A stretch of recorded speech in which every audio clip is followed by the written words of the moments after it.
Ciao a tutti e ben ritrovati! Oggi ho deciso di parlare con voi della sindrome dell'impostore. Detto così, sembra qualcosa di assolutamente astruso. In realtà si tratta di una forma di difficoltà che è stata scoperta già nel 1978 da due psicologhe. È una sindrome che non rientra all'interno del DSM, cioè non è ancora categorizzata come disturbo psicologico, ma attualmente è molto discussa nell'ambito per capire quanto effettivamente possa essere presente nella popolazione, anche perché è maggiormente presente nella popolazione femminile e di successo, ma vediamo un po' meglio di cosa si tratta. La sindrome dell'impostore è quel tipo di sentimento di sfiducia verso se stessi che ci coglie quando non riusciamo a internalizzare i nostri successi e piuttosto li esternalizziamo. Questo significa che non siamo mai bravi abbastanza, è sempre stata o la fortuna o qualcuno che ha creduto particolarmente in noi.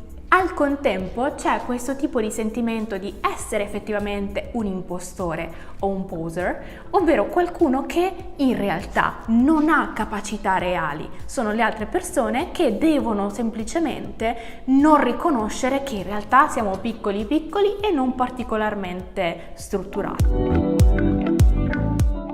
Questo è esattamente l'opposto del sentimento del quale abbiamo parlato la volta precedente, quello del capo narcisista, vi ricordate? Magari trovate il link, nel quale appunto il narcisismo si pone come l'esatto opposto. La sindrome dell'impostore significa non valutarsi abbastanza. Consiglio sempre alle mie pazienti e alle persone che si ritrovano con questo tipo di vissuto pesante di poter fare un passaggio indietro, quindi riguardare tutto il percorso fatto per arrivare al punto nel quale sono.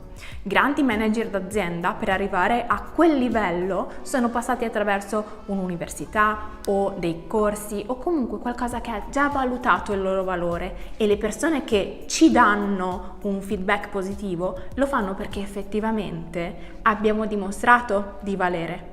È un po' come quando facciamo un salto in avanti. Abbiamo bisogno sempre di fare una rincorsa all'indietro per avere più potenza. Provate anche voi a guardare indietro al vostro percorso per riuscire a riconoscere che forse i meriti li avete davvero.